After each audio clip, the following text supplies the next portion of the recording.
Para empezarmos com a jornada de hoje, com esta última mesa, aqui chamada Heavy Mental, Paola e eu hemos hablado muchísimos mientras construíamos o SITAC XI, sobre lo que no podríamos dejar afuera, como elementos que nos parecían pertinentes, como lo que estava invisível, como nos tocava pensar sobre um compromisso mais que generacional de nossa parte, que talvez nos pareça um ajuste intelectual estético alrededor de lo que estamos tentando fazer aqui com estar-los-unos-con-los-otros. Como levantar questões subterrâneas de lo que muitas vezes não encontra seu lugar em la investigação acadêmica ou no pensamento curatorial. De alguma maneira, a mesa esta é uma resposta a nosso desejo de experimentar formatos discursivos, editoriais e educativos, como foi o campo de provas na semana passada, em el SITAC XI. A primeira coisa que hasta, que aqui está comigo, aqui a la mesa, aqui a meu lado, que me lo ha dicho quando se ha aterrizado em Mexico City, foi que el significado de simpósio viene del griego antigo que es como juntarnos a tomar unos tragos, ¿no? Eso es el significado del simpósio en el griego antigo. E, bueno, a mesa 7 anda junto a uma percepção de continuidade, de que o acto se hace algo, de um sentimento de que como é sentir-se a la casa, de lo secreto, donde há todavia perguntas que nos interessam e que convocam essas linhas de trabalho como processos e práticas de campo, como se fuéramos, às vezes, Robinson Crusoes post-ambientales em meio à coletividade, em busca de algum tempo compartido, não? E começamos com a apresentação de Asta Vasiulite, que é de Vilnius, Lituânia, trabalha como curadora e editora no Contemporary Art Center de Vilnius. Foi curadora da muestra de 16 milímetros, de los filmes de 16 milímetros, do fotógrafo lituano Algimantas Kunčius, intitulada Film Notes 79-84. E é curadora da exposição Ritual Room. Ha traduzido e coeditado um grande número de publicações por el Contemporary Art Center de Vilnius e é editora da revista Interview desde 2010.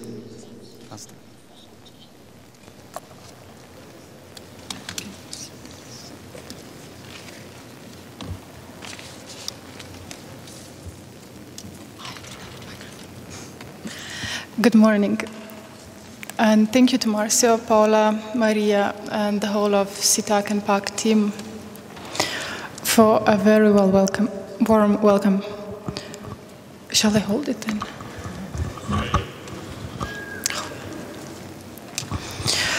So I'm going to present Ritual Room, the project I have co-curated with my colleague Ulla Tornau, which was presented earlier this year at the Contemporary Art Center in Vilnius. It is also a pleasant coincidence to be presenting this project here as part of SITAC, because since I have started thinking of these presentations and the way to talk about the project after its completion, I have realized it had a couple of symbolic and curious links with Mexico. I will start with one of the visual and associative metaphors feeding the initial project's idea, and which happens to come from a place about 8-hour drive from here. This place is called Las Posas, and our encounter with it happened through the work of the British artist Melanie Smith, who has been based in Mexico for many years now, and in particular through the film Gilitla that the artist has made in collaboration with filmmaker Rafael Ortega. And it's also a pleasure to be able to meet both artists here in Mexico. Las Posas is the fantastical surrealist sculpture park in the subtropical forests outside the town of Gilitla in San Luis Potosi, created by the British aristocrat, poet, and patron of surrealist art, Edward James. From early 60s until 1984, his death, James built 36 massive concrete structures, outlandish pavilions, bridges, terraces, steps, and arches in the territory of about 80 acres of tropical jungle interspersed with natural waterfalls and pools. Dedicating over 20 years of his life and spending more than $5 million, and according to some sources, selling his collection of surrealist art to support this undertaking, he pursued his personal vision of the Garden of Eden, a surrealist paradise and celebration of entropy, a creation in progress and unfinished work after his death left at the hands of humidity and moss. The film by Melanie Smith, another Briton who has found her home in Mexico, but in a different time. I worked in the corridor with the idea of it as some kind of psychological landscape or structure. The installation symbols like the cuckoo bird, the strange writing desk with a hand, line figures drawn on plain white styrofoam blocks, the frame with knives, paintings, etc. are maybe more familiar to the viewer on a less conscious level, and the title, Law of the Club, the White House, also fills in the same function to me, partly representing the work in a descriptive way, but also in another sense where singular words can play a more powerful role on their own rather than in the context on the sentence they are forming. End of quote. And I think this, in a way, could sum up the exhibition itself, since it became a constellation of singular works, each individual and powerful in its own way, each emphasizing and requiring different channels for its perception, yet interlinked in both perceptible and instantly unrecognizable ways. Also similar to the feel of as if incompleteness in Axel Linderholm's installation, though not as a lack, but as a frozen frame of the work in continuum, where it is difficult to draw the line of result. Ritual Room also remains in some way an unfinished or incomplete project. The exhibition itself was not its result. It first and foremost happened in the minds of its creators and participants, through our time and conversations together, through individual and collective imagination. And looking at it today, it is possible to say that it could have not happened another way, with the new works materializing just before or on the day of the exhibition opening. So what remained afterwards is therefore a fragment of this temporality together, which was also an appearance of that which was not fully anticipated or expected, and which is now open to translation and thus continuation. Thank you.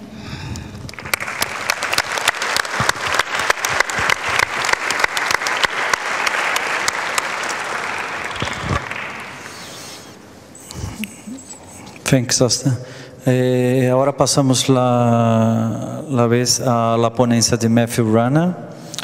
Es de Estados Unidos, actualmente vive en Gotemburgo, en Suecia. Artista y escritor, su trabajo está basado en la crítica, poesía, la performance y proyectos colaborativos en que ha participado de exposiciones como SITE en Santa Fe y en San Francisco Museum of Modern Art, entre otros. Desde 2010, Matthew es parte del Speech and Water Archive, un grupo basado en París que se encontram involucrados artistas, curadores, filósofos e escritores, em que buscam novos valores para o discurso escrito e também contribui para revistas como Frieze e Paletten. É professor invitado de artes em la Welland Academy em Gothenburg, Suécia. Matthew. Thanks. Yeah. Thanks to everybody for coming, and thanks for Paola and Marcio for the invitation. The team here, the volunteers, staff. It's been really, all the presenters also, it's been really, really amazing these past couple days. I also want to thank Soma for hosting me for some time before the conference began. So this talk is called Telepathy Revisited, or Not Knowing as a Shared Space. And it has to do with this, the work of this group, Speech and What Archive, which, as Marcio said, is a group of artists, curators, philosophers, and writers, of which I've been a member since 2010. So what I'm going to share with you today it's a series of loosely strung together vignettes and speech fragments that have been drawn from the material that we've generated over the last few years. They touch on what we do, as well as several topics that are recurrent in our work, including telepathy, misunderstanding, failure, and love.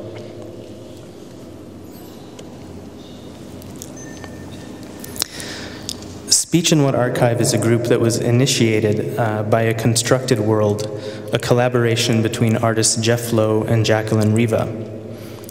The group more or less began in San Francisco at the end of 2009.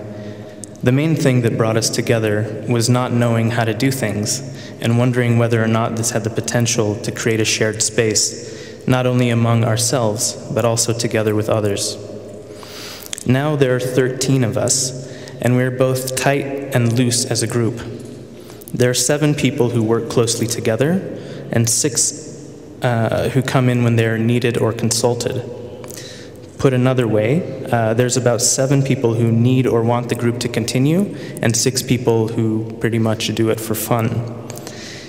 As the group develops, our roles tend to change, so even though we act together, we all have different reasons for participating, different approaches, motivations, and interests in the group. For example, in addition to doing things like writing essays or scripts about pizza delivery, I usually play the drums. Another member, Anna Hess, pictured here in the pizza costume, she's responsible for the love portion of our repertoire and sings lead vocals when we cover the song I Want to Know What Love Is by Foreigner. Another group member, Jan Serendor, he does nothing, and his participation is typically marked by inactivity or absence.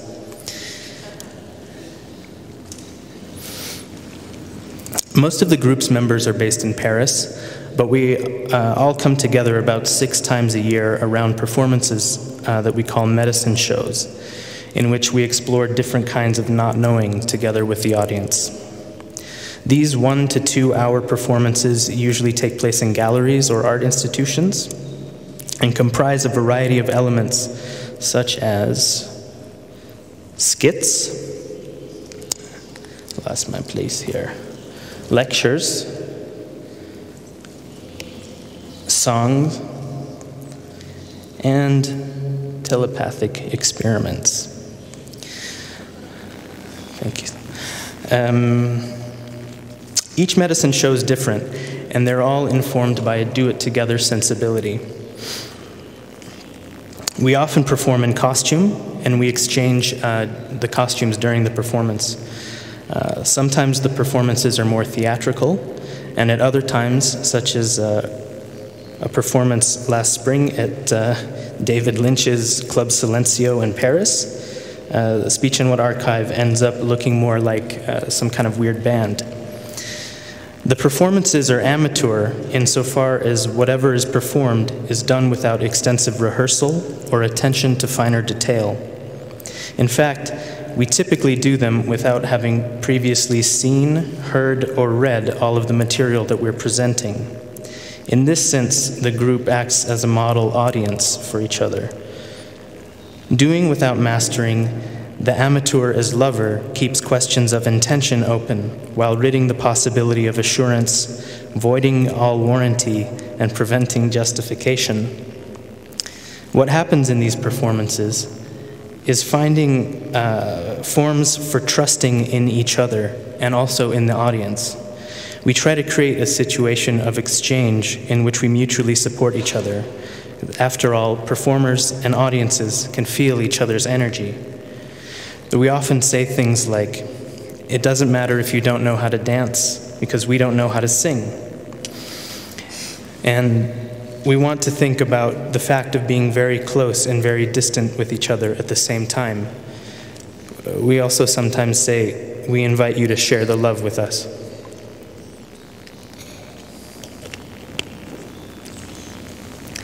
However, the group doesn't speak with a single unified voice. Speech in What Archive doesn't make decisions based on consensus, and we don't think of ourselves as a team working together to achieve a common goal. In fact, some of us don't really get along, but we find a way to work with or alongside each other anyway. We've discussed the group as being modeled on the archive, and that archives are always incomplete or inadequate as a representation. It's not about the past, but rather how we can look at the past from a shared present and consider what we're going to do with it. It's not about a future that we aim for, something that would be better than the here and now, because trying to be together today is the limit of what we know and what we can act on. It's not about responding to external demands either. It's about putting our imperfect knowledge, thoughts, and embarrassments together into a common space and seeing what happens. But the reason for Speech in What Archive happening at all is perhaps a deeper and yet very simple questioning of why we want to be together and what we want to do. Speech in What Archive could be a heterotopia, a kind of carnival where we find out how to temporarily suspend the categories that we've inherited, how to set aside certain behavioral or professional codes, how to support each other and participate in something while being uncertain. So while ideas about mutualism, generosity, and sharing can become an excuse to pursue the most base and selfish of desires, Speech in What Archive might instead represent a desire for alterity, a way of being together that's less scripted than individualistic norms of competition, cynicism, and distrust. The archive, then, is composed of minor or marginal stuff: anecdotes, hearsay, speculations, and aphorisms. Its material is embodied, and it relies on the continued articulation of a collective space, a contagious or excited state of fragmentation and contact. We assume that there's going to be a certain amount of distortion, contradiction, and loss. In France, it's called Arab telephone. In the US, it's Chinese whispers. In Speech in What Archive, we call it the floating conversation.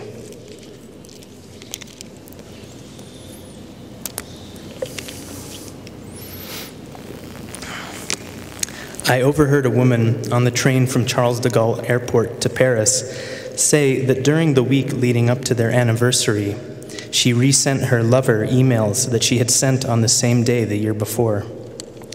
The messages hadn't changed, but their meaning did.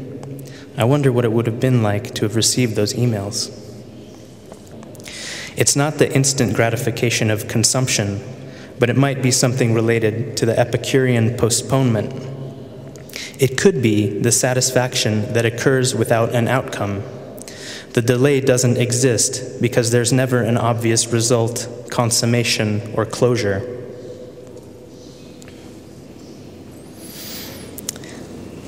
The neurons in our brains emit electrical impulses, which in turn create a complex magnetic field. In fact, our entire nervous system acts the same way. Telepathy could be the impressions we receive, one magnetic field to another, the individual cells of an electromagnetic whole.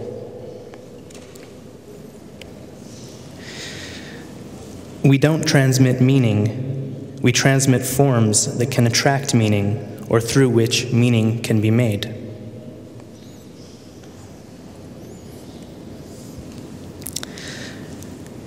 How do you participate in something while being uncertain? To me, it sounds a bit like society. I mean, do we know how to be democratic? Do we know how to love?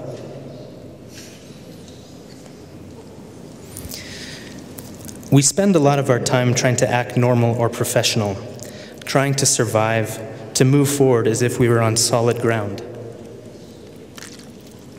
We dissimulate, and we repress. In many ways, this is what the concept of society is about, the idea that we can somehow hide our nature from ourselves and from each other, the pessimistic or critical view that reality is always concealed. But, as anthropologist Michael Tossig reminds us, No matter how sophisticated we may be as to revealing the constructed or arbitrary character of our categories, in practice, we must forget all of this each time we speak. Put differently, in order to cope with the uncertainty, the contingency of being in the world, we have to speak from a place of active forgetting and willful ignorance. The boundaries we navigate together. Like the argument from ignorance in logic, in which an argument finds its basis in a lack of evidence sufficient to disprove it, we move from abject stupidity to absolute certainty. We can't prove it, but it's true. Something similar can be experienced in conversation, when what is actually being exchanged between participants is often indeterminate or unacknowledged. If, as Adorno claimed, misunderstandings are the mediums at the heart of which the incommunicable is communicated, is this evidence of something outside of ourselves, something that we've forgotten or refused to discuss? Could we instead channel our individual uncertainty into a speculative space in which we're implicitly together? Can we experience love in failure? Over the last 3 years, Speech and What Archive has made a number of attempts at telepathic communication. Typically, these are done as part of a performance or a workshop in which one or several individuals will try receiving a mental impression of a message that's being sent by another group member who's elsewhere. My first telepathic experiment was in 2009, when Speech and What Archive had a workshop in San Francisco. As a group, we tried to receive a message from Sean Peoples and Veronica Kent in Melbourne, Australia. Maybe across such vast distances, telepathic messages can lose their energy and transform into radio waves. Because I heard the Paul Simon song, "You Can Call Me Al." Another one of us saw a black disc folded, but no one actually saw what Sean and Veronica sent.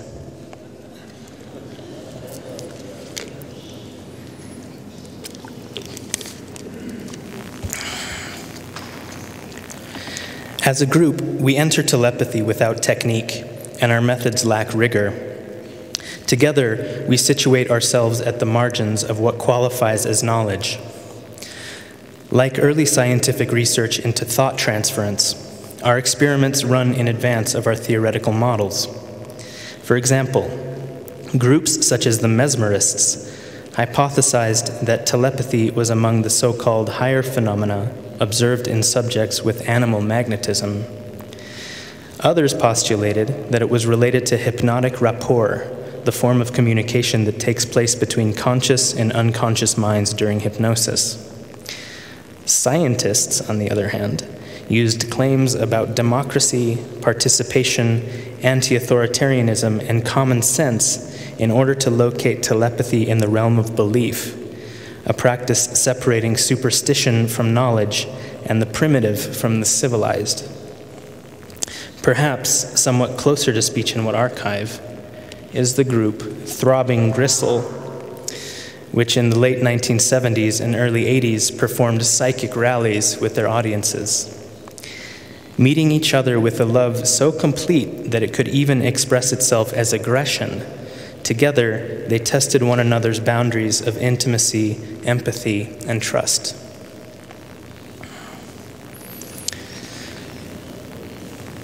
Psychics and energy healers often refer to telepathy as remote viewing or knowing at a distance. Though the phenomena itself has a long history, the term was coined by the poet and psychical researcher Frederick Myers in 1882 and comes from the Greek tele, meaning far off or distant, and path, meaning touch, feeling, or suffering. Suffering at a remove, then, both the removal of suffering and the special suffering that's brought on by an unbridgeable gap, a distant intimacy, and an intimate distance. It's said that for telepathic transmission to be effective, one must be on the same wavelength with another person. Jacques Derrida framed it in terms of a doubling, being a bit head over heels. Perhaps it's something that's already present, or it could be an effect of prolonged exposure. In telepathy, we transcend categories of time and space to obtain an immediacy and intimacy that's impossible through language alone. On December 9th, 2012, during a performance at the FRAC Champagne-Ardenne in Reims, France, the vivid image of a vibrating spade appeared in my mind. The image that was being transmitted was that of a bird puzzle. Was this an act of authorship, or did I instead make myself subject to love's address?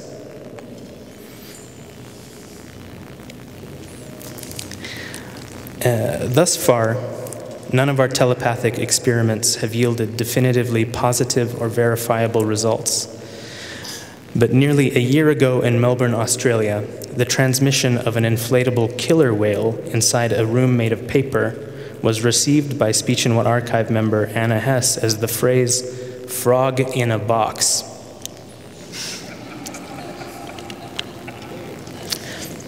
No one took much notice of it at the time, but I'm told that on the flight back to Paris, it caused a bit of alarm. So while the group will continue to perform these experiments, the point is not necessarily to provide evidence of telepathy's existence. In fact, most of us navigate the space with skepticism. Instead, we use telepathy to question the integrity of the message. Transmissions are not always as interesting as what is received. And since telepathy comes in several forms, couldn't it also occur when two people receive the same thing? Could we think of telepathy without an origin? And could this phenomena actually be drawing forth that which is materially shared among us, something that's already present, but which is obscure or occluded? Yes. Among true believers, telepathy is understood as something that's been collectively forgotten. Everyone has the ability, we just have to remember how to access it. Even Freud postulated that the transference of unconscious thought could be a regressive faculty capable of manifesting itself under special conditions or with the aid of certain techniques. Capable of supporting the free exchange of information, telepathy is thought to be a form of knowledge that is systematically suppressed because of its potential for radical subversion. It's frequently linked to conspiracy and the other, to top-secret military programs, occult societies, the Illuminati, and so on. In the United States, it's sometimes claimed that the practice of adding fluoride to the water supply began because fluoride ossifies the pineal gland, the part of the brain that connects the two hemispheres, otherwise known as the third eye. This makes the population less receptive to telepathic communication, leading them to become more docile and therefore easier to control. We're encouraged to consume, but not to receive.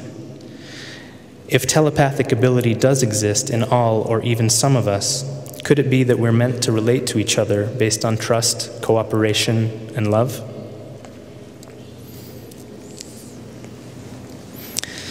The group discussed the trajectory of telepathic messages, whether they could go straight through the earth like a hole or satellite around, and whether the messages would transfer at the speed of light or in some halted way.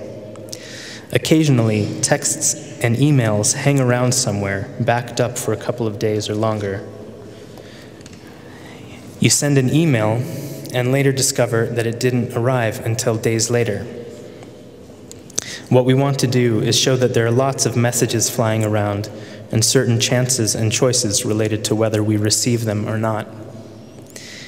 Even though the processes of globalization clearly favor the individual, there are profound normative prompts in place that make a person forget what she wants to say.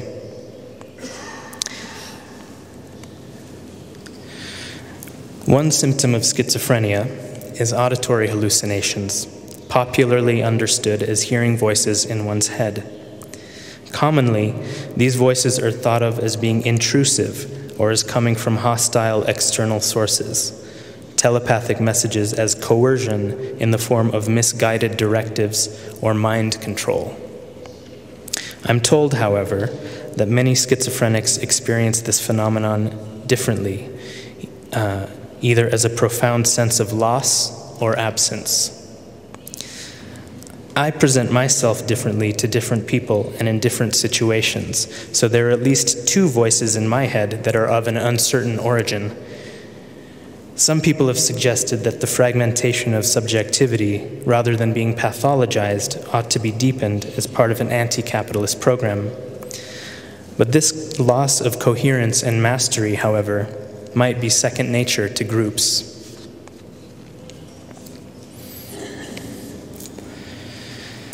On June 20th, 2013 in Paris, Speech and What Archive attempted to receive a tactile message.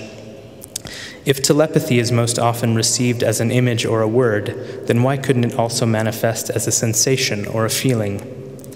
At the appointed time, 5 of us sat around a table, each with a handful of clay, which we manipulated intuitively for 5 minutes while trying to receive a message from Anna Hess, who was in Stockholm. The results varied. One object looked a bit like a boat or a shoe, another a spade, one was flattened and resembled a clamshell, and others looked like little pebbles. When I phoned Anna to ask what she transmitted, she told me that she had lost track of the time and had forgotten to send anything. But, she replied, I was feeling really happy all day, so maybe I sent the feeling to you anyway. Later on, when I asked if she had by any chance been in or near a boat, she said no, but then went on to describe how she'd been sitting in the sun beside the beautiful blue lake where her grandmother, who recently passed away, used to take her. Like telepathy, the telephone allows us to speak with one another at a distance. And as Avital Ronell reminds us, the telephone has always been inhabited by the rhetoric of the departed. Indeed, it's said that Alexander Graham Bell's telephone was initially conceived as a device that would allow him to communicate with his dead brother. When compared with technologies such as the telegraph, radio, television, and even Skype, new forms of mediation thought to enhance or set free parts of the body, mind, and soul that we didn't even know existed. Telepathy's range is really broad. It doesn't just allow us to transmit to or communicate with the dead. In telepathy, the human becomes a medium for all sorts of communication. We can use our so-called brainwaves to communicate with angels, demons, and other inhabitants of the astral plane. The same could also be said about extraterrestrials. If we unconsciously transmit our thoughts and desires as alpha waves, then couldn't our messages already be traveling throughout the cosmos, just waiting to be received? Our interactions are increasingly organized by invisible forces, flows of information channeled through electromagnetic signals and radio waves. When addressing one another, how much of what we say is constituted by absence?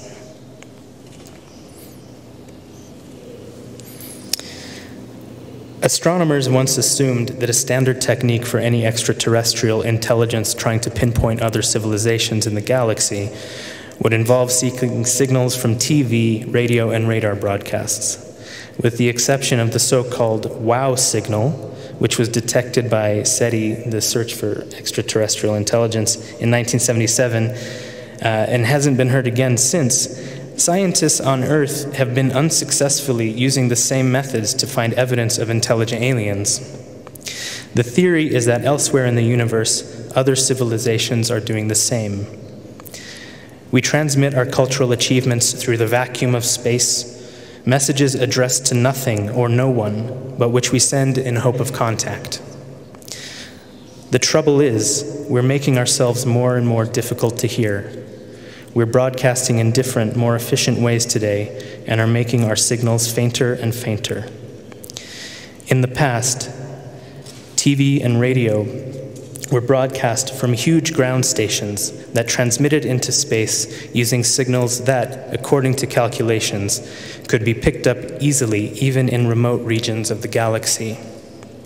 Now, most TV and radio programs are transmitted from satellites pointing directly toward Earth, and several countries have switched from analog to digital broadcasting.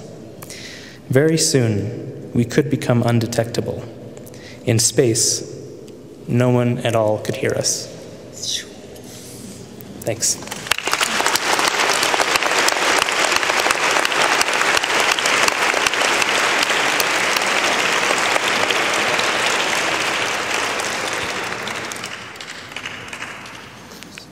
Graças, Matthew.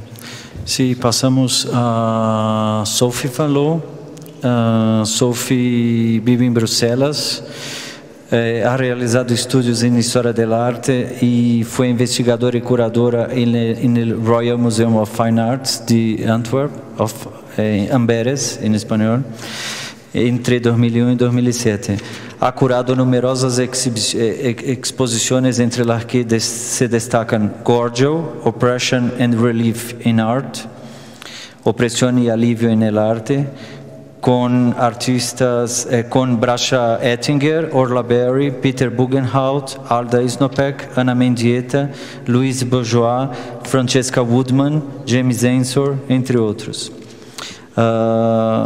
Foi curadora da exposição The Areas of Sublime Transcapes em Local One, em Amberes também, em Bélgica, e Common People, no Centro de Arte Contemporâneo SMAC, em Gante, Bélgica.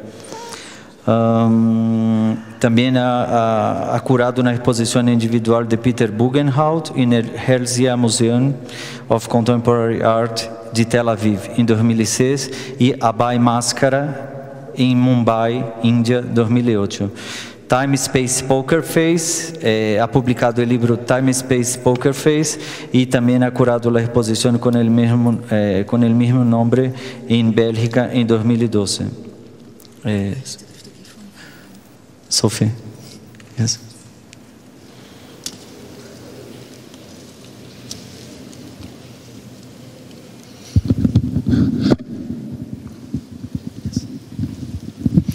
Hi, I made actually 2 lectures, one ghost lecture and one lecture that I will give, but I turned around the 2 lectures. So after my flight, I made another lecture and wrote also another text. So maybe you will see part of the ghost lecture, maybe not. I start to make clear 3 terms. It's not really concepts. I mean, at least not for me as a curator or writer. At a certain moment, I suddenly started to name some art abstract realism and other art not. I want to speak on a kind of bisexual level or on an elementary level of the imaginated or unimagined image. First, I would like to clarify the 2 terms I use in this title. Abstract realism can be found in many different arts, artistic researches. It's not medium-specific related, and its main characteristic is that it's not representational, neither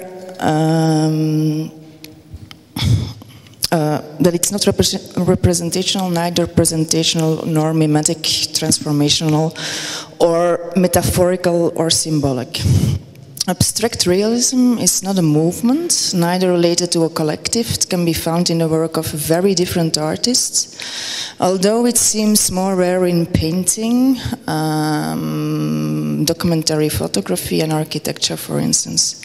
It can be found in a post-conceptual and post-minimalist context, experimental artistic research, but also in a more hybrid kinds of arts. Also, the methods of the artist can vary from more analytic empiristic related practices to discursive and other narrative methods.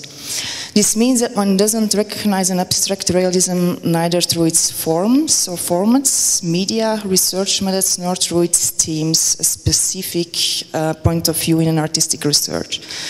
I choose the term in first instance for the very simple reason to make clear that on the one hand, an artist dialogues with different realities on different levels of the artistic practice, how surreal or irrealistic a work of art may look like. But this doesn't mean that he or she refers to reality in a way like is the case in a traditional realism, a documentary art, or a conceptual, pseudo-conceptual, more thematic-related art. The German art historian Sabine Flach wrote, "Images are processes that do not reproduce reality, like a kind of representational doubling, but render it visible. This can happen in an," end of quote. "This can happen in a conceptual abstract way, but also in a more concrete constructional and figurative bodily related practice, or a mixture of both. Actually, it is of no importance if an artistic research practice is a more subject-related or more object-related practice. It's rather through its besidedness of being an artistic research and an imagination, the artwork can make reality visible, at least to me. This doesn't mean that each viewer sees this capacity of a specific artwork, and it doesn't mean either that there has to be discovered a kind of truth in the artwork itself." Okay. What has to be clear is that one can't construct or even deconstruct or reconstruct or fake an abstract realism in an artwork. It's there or it's not there, but this is not necessarily related to the idea of absence-presence, like in the sense of the sacral and also the sublime for partly. The abstract zone of the abstract realist artwork refers in this case to the kind of imaginational structure that the particular artistic practice as research has imagined. Thus, imagination is neither a daydream or a fantasy, nor an animism, but something realized on the artistic level of the image, which can be perceived by a viewer, listener, but what can be also projected by a viewer, listener on what it is not. Imagination is, to me, not moralistic, neither spiritual. A research in itself, be it empiristic, analytic, discursive, or other practices, don't automatically render reality visible. It's the imaginational structure of the image, which can be a constellation art or a sound piece too, for instance, which is actually doing that. Imagination structures some things and no things on a leaping and shifting way. But there can be also declared that leaps and shifts are structured by imagination. Imagination is not necessarily the translation of a mental, intuitive, or cognitive, reflective, conceptual aspect of an artwork. If this was the case, the work of art would be, at a certain moment, indeed, in one way or another, animistic, perceived as a thinking and sensing as object, in the object. In this sense, the imaginational abstract is a specific way of respecting and recognizing its first and foremost structure. One could say from a particular point of view that the abstract turns itself against images, at least in terms of pure abstraction. But in the case of abstract realism, it triggers imaginated images, which render partly an artistic research as practice visible, partly reality. Gottfried Bohm described the abstract as a rough shift in the visit of reality. In this case, one could say that during postmodernism, modernism has been seen often from a quite simplistic point of view, and maybe even, at least that we feel in Europe a bit now, of a misinterpreted point of view. During postmodernism, modernism was blamed for almost everything that had gone wrong in the 21st century. A second aspect, I give you another image of the Belgian artist Joël Turlings in the meanwhile. A second important aspect next to the structural principle of the abstract as imagination, which goes in dialogue with an artist's research as practice, is that it's playing on a fundamental level of the artwork. I'm always wondering, I read a lot of scientific research, especially on, like lots of us I think do, on nanotechnology and neuroscience, and I'm often wondering how neuroscientists can think quite simplistic on the brain or on a human being. But also on, I mean, if you see the way how links are made with on the level of nanotechnology, it's often quite related to an organic or kind of thing, or a constructual kind of thing, one or the two. But I think it can go much further than that. There is an aspect of an abstract realist artwork that can't be translated easily and fast, and it only can keep its importance if art is not pushed constantly into the rigid structure of culture, for instance. The abstract as the invisible working of imagination on the level of the image plays an important role in the radical changes of form, meaning, and knowledge of reality. In the sense of George Didier Huberman and Sabine Flach, can be declared that the artwork has created a new visuality, which has been raised up from the visible as an element of an artistic research as practice, and which has been raised up from the invisible as its own abstract being. From here, it's impossible to see actually some things as normal and other things as abnormal or queer, for instance, which opens up another visible cognition. Sabine Flach wrote, "Of what kind is a seeing that constantly oscillates between external and internal, which correspondence phenomenon of external given and internal appearance is thereby described. As soon as it is established that humans are able to think in images, the question concerning its constitutional setup arises in all its clarity. Does an internal and an external vision exist? And would the visual seeing, the seeing of objects and people, then be a seeing of first order, while consciousness, self-relation or reflection would define a seeing of second order? And if one speaks of mental images, less of vision than one does of imagination, what did it embodied of sensation, all these descriptions concerning the ability to produce visualized images, often equal, the productional distinction between an Ich-Bewusstsein, a self-awareness, a consciousness of an I, and an attention awareness.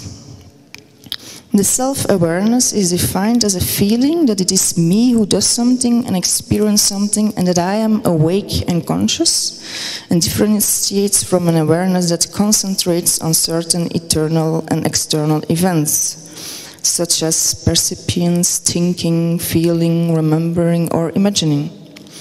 In contrast to the self-awareness, this second awareness is, according to her, closely related to attention of even identical with it. The more strongly attention is concentrated upon a certain event, the more conscious it is. Now, it's a bit weird to say, but I think that only in confrontation with an artwork, in the distancing of an artwork, that a human being experiences him, herself like an I, which is a bit strange to say, which a landscape or, for instance, a cityscape view never does, because it's always related with a kind of comfort or discomfort or an activity in a physical or more cognitive sense, or more reflective sense. Only if art doesn't have to be described from a specific function, it's possible that it can do its own function. As a viewer, you find yourself actually always between this perception and experience of at last two leaping and shifting levels. At least, I'm sorry.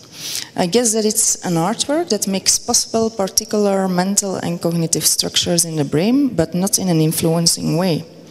It's rather a kind of way to structure things that on another way can't be structured easily, and that don't disconnect us from, let's say, deeper levels of reality and imaginations, without falling back on a kind of fake safety or just a play with concepts and themes, for instance.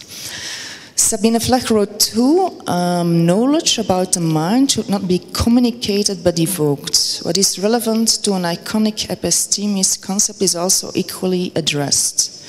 The eternal proximity between imagination and imago, between imaginedness and image. In this sense, it is the imagination itself that uses the internal image sense to create external images.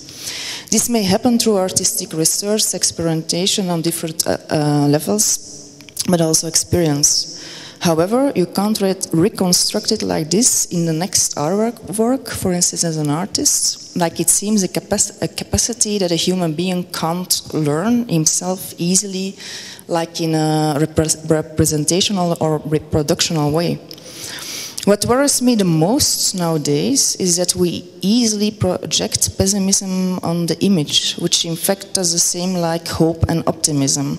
In years that the artwork reach no qualities, like one wants to mask them in order one doesn't have to deal with them, because it would make life too complicated, for instance.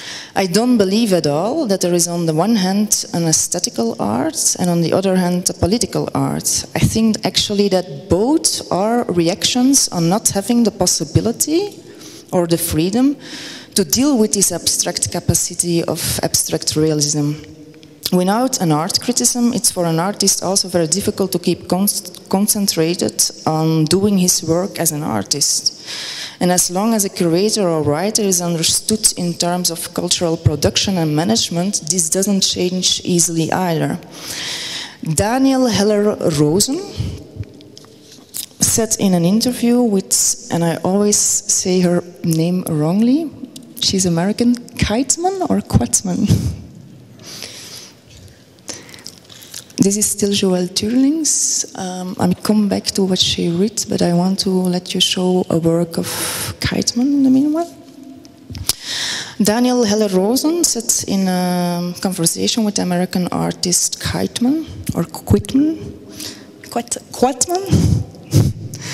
There is one word that only exists in the declined form. It only exists when it's oblique. It never exists standing up or straight, and that's the word self. The word self in all Indo-European languages, there is no nominative form. That is, there is no form, or it is the subject of the sentence. Self is always something else. It's always oblique. It's always in decline. You can't have self as the subject of a sentence. It's always, I was myself, I saw myself, I gave this to myself, which you don't say actually. This doesn't mean either that self-I is in an object, but somehow it can be experienced in the confrontation with an artwork. At least if a person let this happen, and I maybe don't mean it in a telepathic sense, I don't know yet, but it's definitely not a kind of influencing like you can be influenced on a political way. This aspect of an artwork cannot be culturalized, cannot be abused easily in a political or religious sense, cannot be commercialized easily. It cannot be owned or made scientific, and it's also very difficult to give it to history or to let it survive in history. It goes beyond a logical translation. Neither can the artistic poker face be equated with personal or interpersonal credibility, a business-like or unbusiness-like image, status, the communication or representation of visual illusion or visual gain. Now, what interests me is that a human being can recognize this capacity, talent in a person, for instance. But this doesn't mean automatically that this knowledge will support the specific person. I'm not talking about the romantic idea of genius. This signifies at least that it is a human capacity, or at least on the level of perception. Abstract realism has not got a lot to do with speculative realism either in philosophy. But Ray Brassier said in a talk with Grant, Harman and Meyasu in November 2007, my conviction, and I think it's a necessary conviction if you want to be a transcendental realist, my conviction would be that we can always misdescribe the structure of reality, but that doesn't mean that there isn't a kind of underlying deep structure, even if there is always going to be something unsatisfactory or superficial about the mechanisms that how we describe it. Now, bisexuality doesn't refer to make very clear here, doesn't refer to the sexual life of an artist or a viewer. That's nobody's business, but it's to me related a bit to the phallic theory of Lacan and the matrixial theory of Bracha-Ettinger, because at a certain moment there stands a strange kind of gap.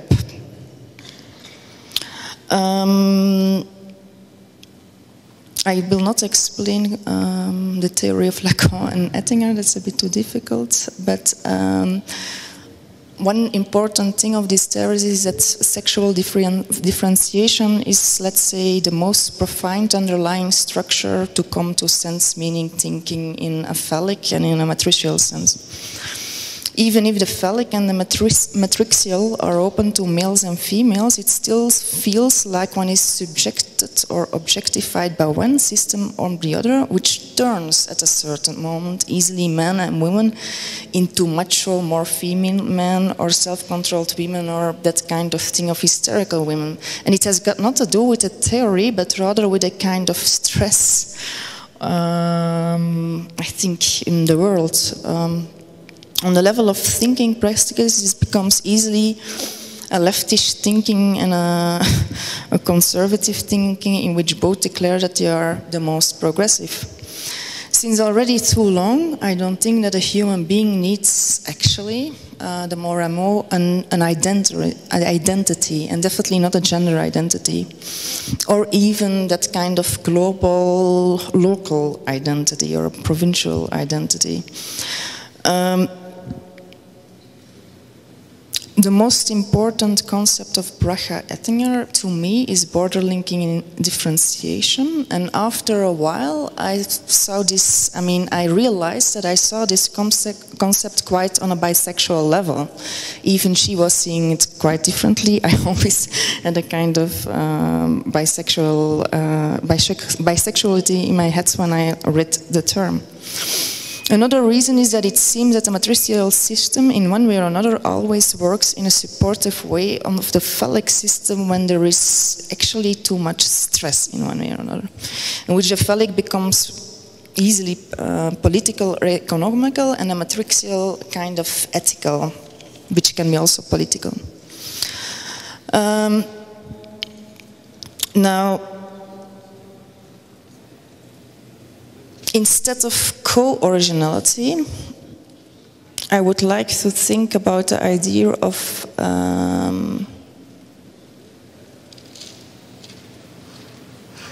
bi-originality. And it always is related in a very strange way with the double. But I mean the double actually in the way how Joël Tuurlings writes on it. Image project, a project is not an illusion. The project images are utopian in the sense that up to date they are imaginary. They are not utopian in the sense that they correspond to a political, social and aesthetical view that takes account of reality. They are not utopian in the sense that they do not seem feasible. They are not chimeries, they are not illusions, they are not mirage. They are utopian in the sense that they are like a daydream of an inventor. They are somehow imagined, imaginable, unimaginable, but it is nice to imagine them realized. They open up the mind for new possible works and new possible life. Now, I want to let you see some works of Gabriel Corey.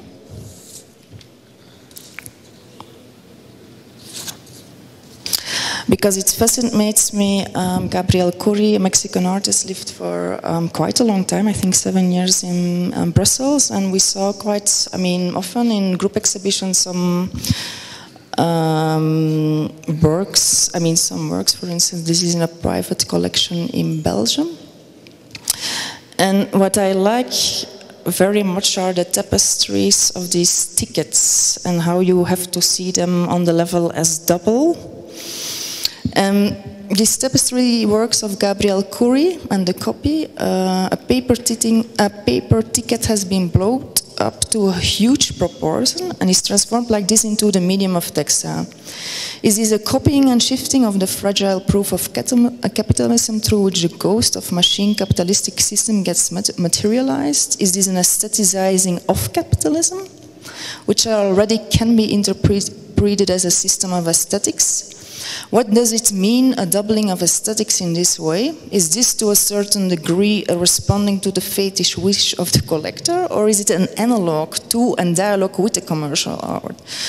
What about the anonymous muchas gracias or thank you, which however was linked to an interpersonal case of buying or selling, but now it's looking to the viewer of the artwork. So is it now a thank you in direction of the viewer, the public, the collector? And what about the costs and the kind of the objectivating about this issue? This reminded me to a work that I showed in that exhibition, Time, Space, Poker Face of Laurent Dupont-Garit. I show you the different works. It was actually, it functioned like a film, so you got a spot on it, and when another film in the same space stopped, the light went on the sculpture, and it went out when the film began. It was not a choice of me, but of the artist. He wanted this kind of still life sculpture with a kind of moving kind of aspects. I show you quickly some different works of him. For instance, the ones I showed you are objets de Bruxelles, objects of Brussels, and this one is American object. He was in LA and he made kind of small installations like this too. But he also made films of 4 or 5 hours in his atelier where you see a thing like this. I mean, a kind of smoke going from one room to the other. Some of these objects are hard to recognize at first sight, or they are recognizable, but they're this domestic or decorative function. This is American objects. Seems to be lost. Dupont-Garit adores scoring jumble sales and buying paintings or objects he then overpaints and turns into a re-modernist model of an urban landscape, which at first sight seems to be a still life. Every painted sculpture or sculpture painting, every object is given a certificate. In this way, the artist plays a game with the idea of the so-called authenticity of the artwork. The artist realizes a question how you can get your work back as an artist, and what back means in this context. The viewer cannot penetrate the object with his or her gaze, and the object is not stripped naked to the gaze. He communicates nothing. He overpaints that what he wishes to communicate. Now, I want to go fast to the work of Matthew Barney. You know, the film, his last film, what he did with Björk, but also to the images that became important in the books afterwards. You get that kind of a breed of doubling, but of objects and people in a very different way, like this and that kind of thing. But there is a Belgian very young artist, Emmanuelle Cartin. She's a painter. I met her with Marcio in Brussels. And she's doing that kind of very strange thing of, it doesn't matter, it can be a still life, a kind of genre kind of thing which doesn't function as a genre anymore. So here you see a piranha, she doubles that kind of thing with always a small kind of thing. Here you see a dog show where they measure the dog, and she makes that paintings that always shifts a little bit different, like this, or clouds. Like this. Now, I want to say shortly something that I was in shock of something. This is going on an unconscious level in your mind through telepathy. Believe me, it's not easy to deal with it. But yeah, like you see, I worked a lot. But I want to tell you a kind of thing that happened in Belgium on a very strange way. I mentioned Virginia Woolf in the Catalogue of Time-Space Poker Face, and two artists, Michael van de Abele, what you see now is Julia Spinola, who actually works on that abstract realist level too. But on first instance, it looks quite formalistic, but it's not at all, if you look a bit better. But it takes a while. I can come back to it later, but I want to show you, these are all works of the Spanish artist Julia Spinola.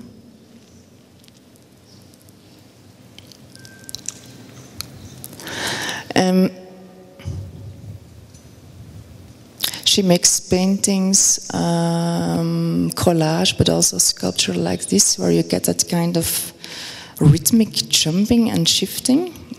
And what's very fascinating on the sculpture of Julia Spinola, she put them on the streets, takes a picture, then get the energy back in the atelier, and she does a kind of, let's say, private performance where she almost measure kinds of distances between kind of things that she then transport back into her collages and drawings. And what I mean is, I see a kind of shift between my generation artists and established artists where the double or the shift or the copy that doesn't refer to a copy works completely differently in the work of the established artists and in the work of my generation artists. Yeah, Anna Barm. Anna Barm, her work functions actually on a similar level, rhythmic level, like Julia Spinola. But I want to read a text, A Toast to the Coast of Michael van de Abele, who is a Belgian painter, and he wrote an amazing text on the problem of time and space as an introduction to one of his last books. Getting out of time would be the basic need for a melancholic type of space program, and in order to get out of time, we need to learn how to fly. The albatross, for example, as if painting a flawless, hyperrealistic seascape, crosses the ocean without rippling the water. So, slurry, glaze, and slow motion. With a wingspan of 340 centimeters wider than any known bird, it can fly almost without flapping its wings. It is easy to imagine an albatross dying of old age while flying, and after some period of decay still having its skeleton carried along by raising airstream. Somewhere over the ocean there must be a sort of air-suspended bird sanctuary where all the albatrosses gather to die when they know their time has come. A flock of soaring skeletons, or as sailors used to say, navigare est, vivre non est necessari.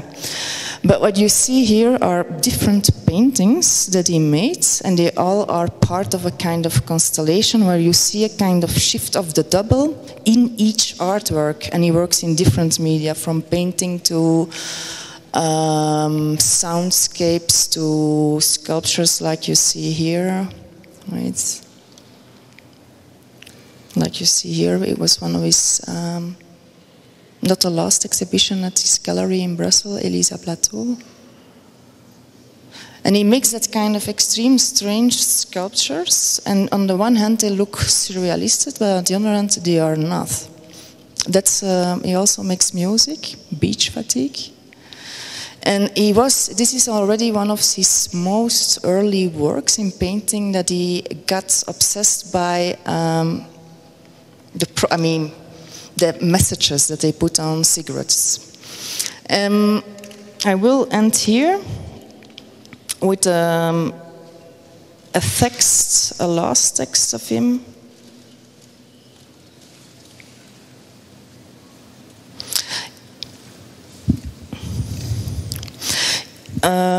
Which is rather interesting in this context of the double.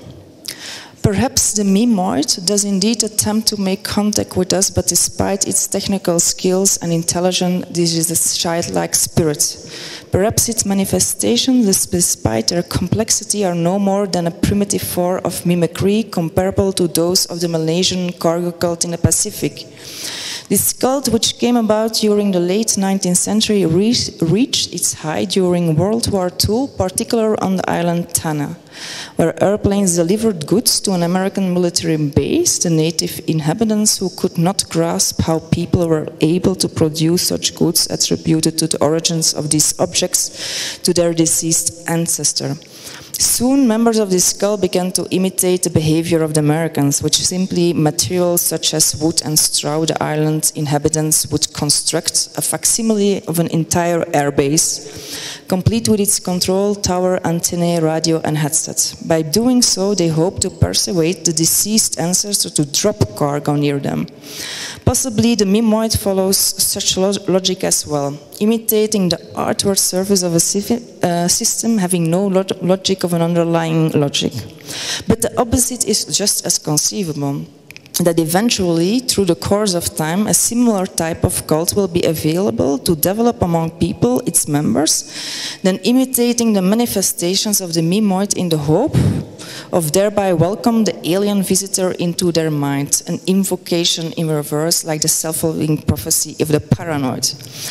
If there is nothing, I think, on the planet Earth, except maybe imagination, that can deal with that paranoia.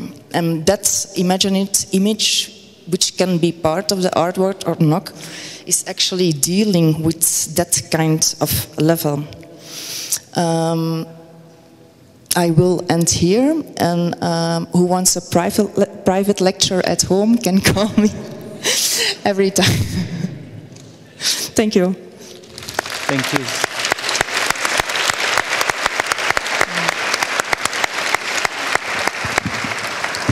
Thank you, Sophie. Yes, both Asta and you brought up local Mexican artists. Asta came up with Melanie Smith, not Mexican, but based in Mexico since a long time, and also Sophie came up, Gabriel Curris.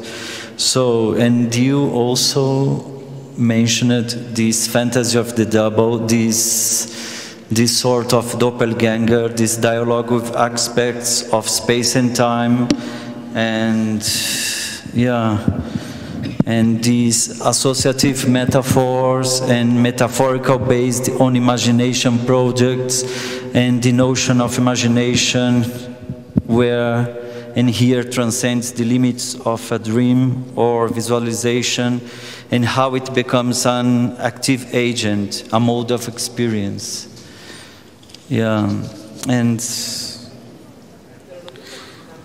this not knowing that Matt was talking about, this not knowing on how to do things, and how he's wondering whether or not this had the potential to create a shared space, not only among ourselves, but also together with others.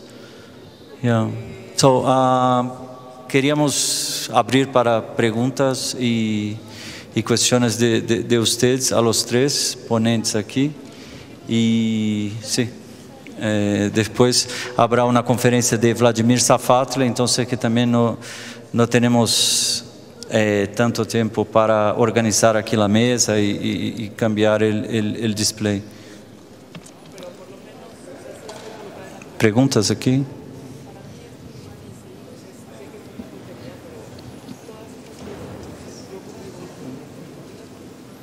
Question?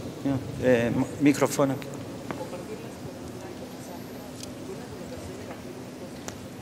It was really heavy mental. We really went through a good process, I think. Thank you.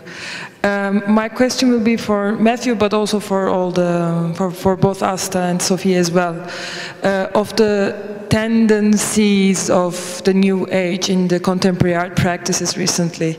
For example, another Mexican artist, Pedro Reyes, made a big project called Sanatorium in Documenta last year, which went on through the whole exhibition process and curing basically people, or I'm putting curing in quotation.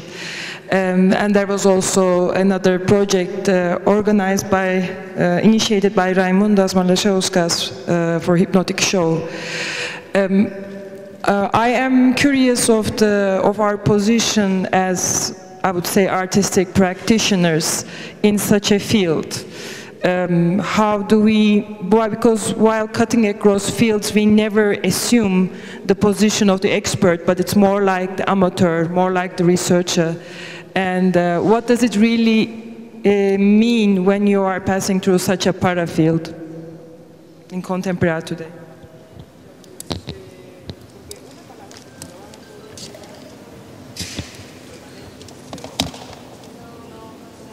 Okay, so what does it mean to try to enter into a body of knowledge as an amateur? To cure.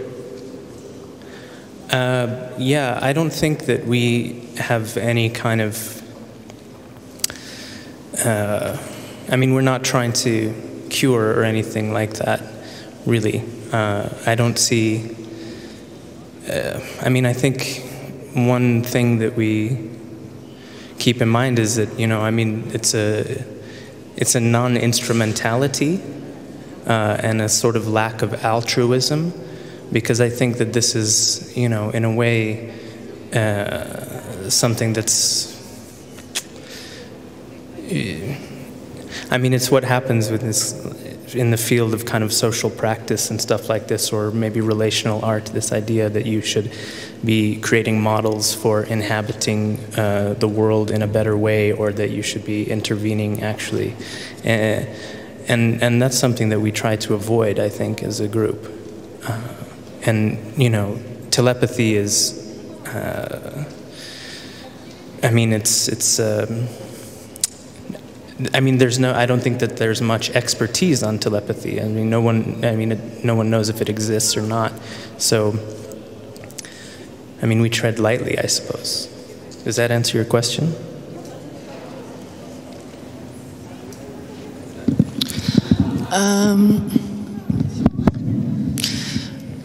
I don't think it's really about curing, but it's rather about, for instance, I was telling that in Belgium, suddenly I wanted to quote Virginia Woolf. Another Belgian artist, Valérie Mannaerts, was busy with, she made a solo exhibition in Beaux-Arts Orlando. And at almost the same moment, another artist, also in Brussels, was busy with Habitat Wheel, trying to bring together Virginia Woolf and some other view together on an almost kind of bisexual way. It was a male artist, a female artist, and actually two female curators. Me and somebody else wrote on this strange thing that happened almost in the same month, and actually we didn't know it from each other. That we were busy with a similar thing. But I think afterwards, but I only realized it recently, that this, for instance, was a reaction on a very aggressive text that was written by Theodore Dalrymple, The Rage of Virginia Woolf.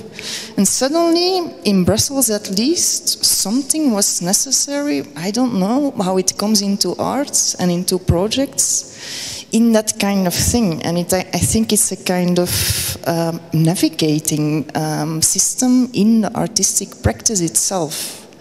And you can be connected to it as a viewer or as a curator and try to work on that level. That's why I, in group exhibitions, never make things thematic, but start with the works of different artists. And I don't know if it's curing, but it has got something to do with We are all male or female, we all got a different background, different way of thinking, but there is a kind of blind spot in everybody, and it moves in one way or another in reality, and art dialogues with it too, and it's quite violent.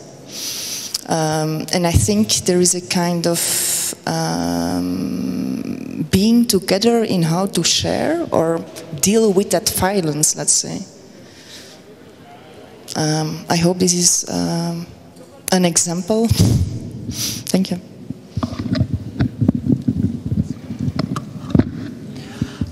My answer is probably short.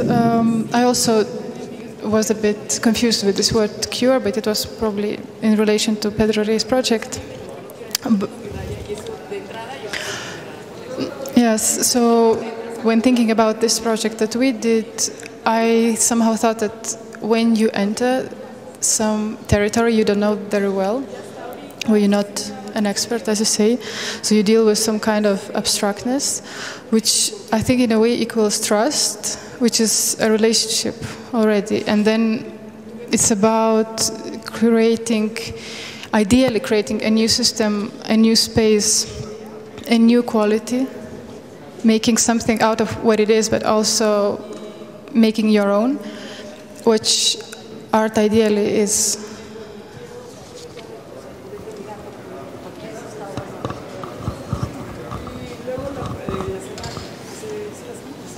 Sí, por favor. Sí. Bueno. Con puros objetos de comunidad designados como Estado-nación, cuyo cuerpo de imágenes es asumido como un dado empírico absoluto, en lugar de una construcción de poder. Hay un punto en donde la pregunta que ayer levantó José Luis Barrios acerca del lugar jurídico de esta comunidad queda fácilmente resuelto al ver el regreso a esta monstruosidad que nos hace vivir entre estas imágenes. Ahora les quiero plantear una pregunta que iba en la dirección de la intervención anterior y tiene que ver precisamente por lo que encontré extremadamente refrescante y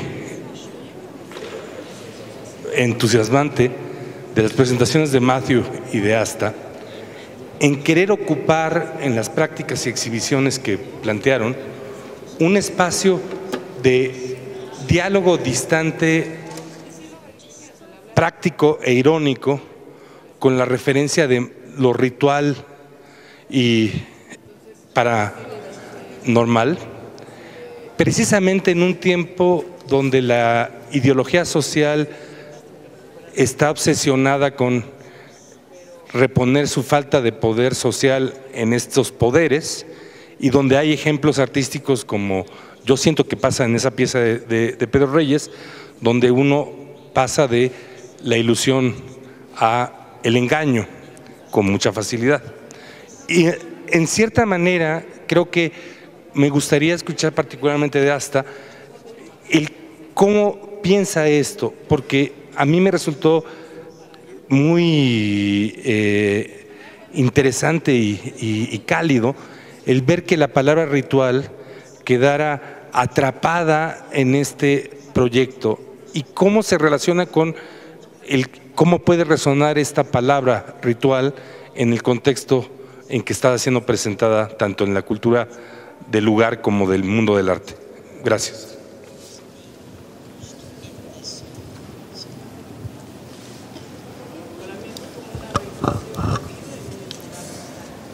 So I maybe mentioned briefly that in a way we used this word to describe methodology. We didn't use it in the sense of anthropology or ethnography. We used it in a very subjective sense. We thought about artistic practices that either employ working methods that are almost ritualistic to the artist himself, or that requires certain belief and trust from the audience, certain suspension of disbelief, that creates these personal spaces that can sometimes be shared. So it's a very subjective thing. But also we were thinking of it in terms of contemporary rituals, like the piece that used graffiti also deals with these new groups and new rituals that exist and that do not date back to origins. I don't know if this answers your question.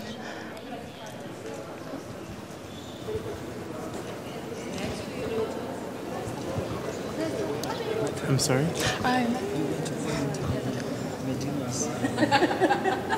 Oh. About ritual, I mean, we don't use ritual really, I think. I'm not sure actually how to respond to that question, because was it addressed? Well, okay. Can I say like,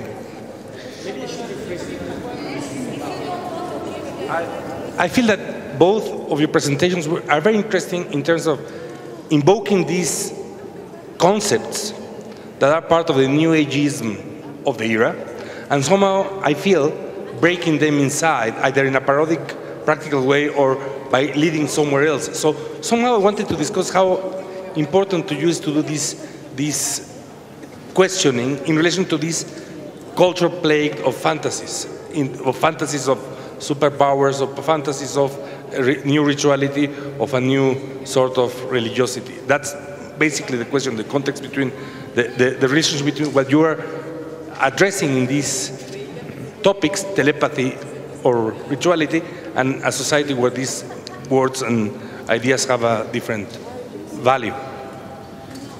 Okay, well, I guess, I mean, you think about the kind of, I went to school in California, actually, and lived in San Francisco for a few years. And there, I think that there's a pretty intense intersection of like the New Age and the neoliberal kind of coming together, and ideas about self-actualization, or, you know, you can manifest something if you can just visualize it, or even like the practice of, I guess it's called cognitive behavioral therapy, which sort of proposes like really strict behavioral adjustments and kind of ignores anything about like, I mean, it's like a normalizing mechanism. So, I mean, I think in the work that we do as this group, that, you know, we try to, in a way, maybe keep some of those tensions present, but as a way to like open a conversational space. I don't know if that's an adequate answer, but that's what I got.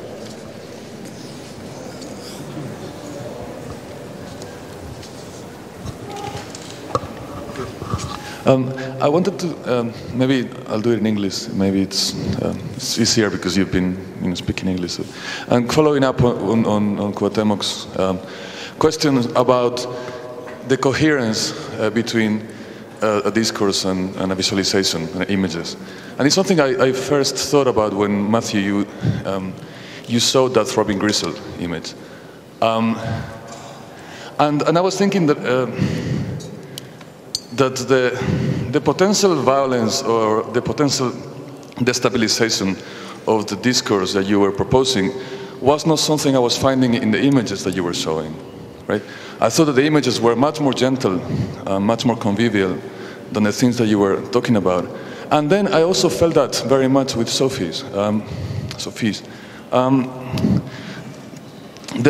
And you know, this is obviously about perception and my own take on art.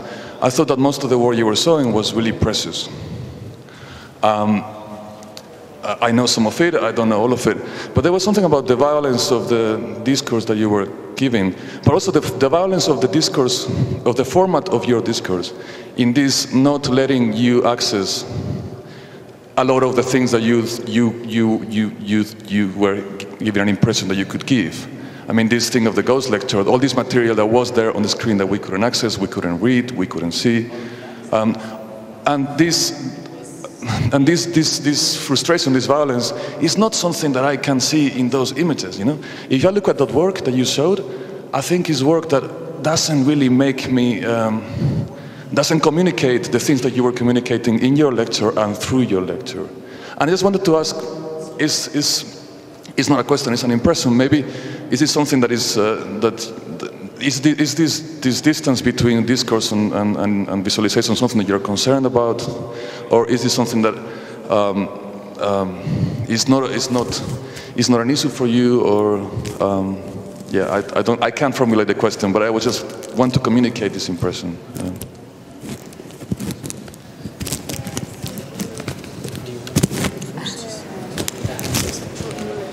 Okay, yeah, I mean, just briefly, I would like to say that, yeah, I mean, that's something that is kind of developing within this group, right? Is that, you know, we've kind of used certain approaches up until now, and that, you know, as we keep working together and things are kind of changing, our thought develops. So, I mean, yeah, I mean,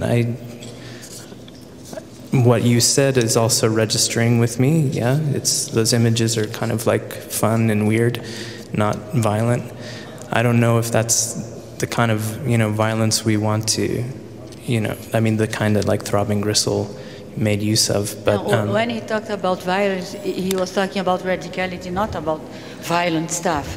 The radicality, the force of that is there. Yeah, I mean, I think that's what's, you know, pretty interesting about that group, right? Is because, I mean, I think I mentioned this in the talk, right? Is that like, it's a love so complete that it can even it has different expressions. So, I don't know, it's something that we're working with anyway, to kind of preserve some antagonism or something like that toward the other, or how someone can be addressed in a not so friendly manner or a silent manner or something like that.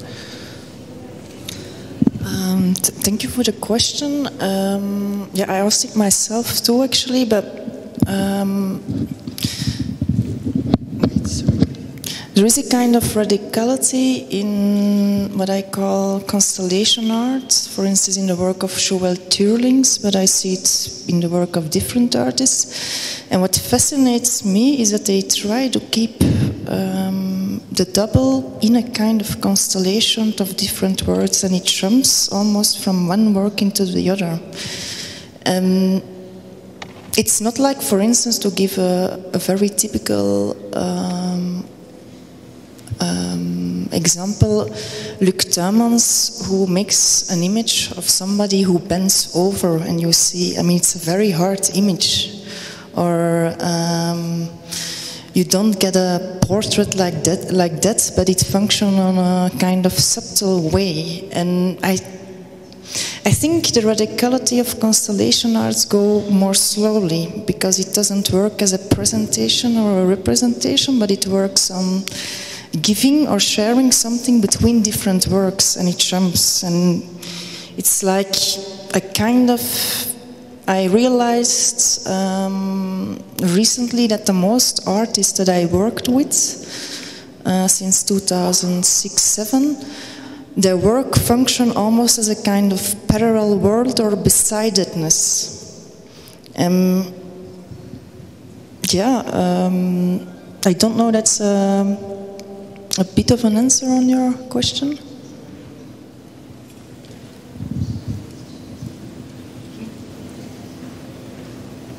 Hello?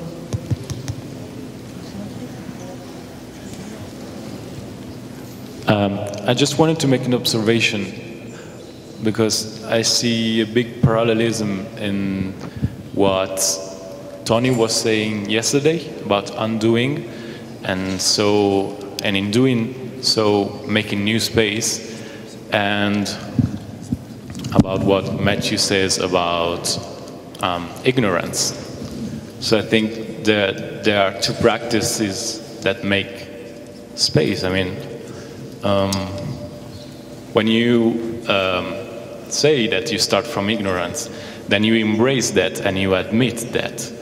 So you don't pretend to offer a vision of the world which is already established, but you open yourself to what here is called like New Age or something like that, but I think it's just something that goes beyond us. So starting from this kind of silly things, then you can start to rediscover what you have. So, and also there was another recurrent word that was love.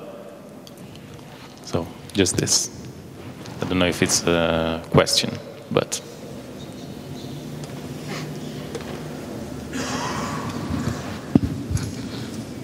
Yes, I mentioned the word love a few times. And Tony as well. And I would really like to talk with him more about it. I haven't had the chance yet. But I do want to actually say, though, about the ignorance thing, because, I mean, you know, it's another kind of place where the left and the right converge. For example, like you think about like the at least in the United States, like the right, the political right, their sort of disavowal of like science to kind of to deal with like climate change and or to justify their position on like climate change and stuff like that. So I think, I mean, I don't think it's also a totally altruistic or kind concept either, right? That's all. Thank you. No tenemos más tiempo. Ahora tendremos 10 minutos de receso y después volveremos con la conferencia de cierre, la conferencia de Vladimir Zafatle, Sublime por atrofia, lo sublime a través de la atrofia de la estética musical en el siglo XX y en el significado del silencio.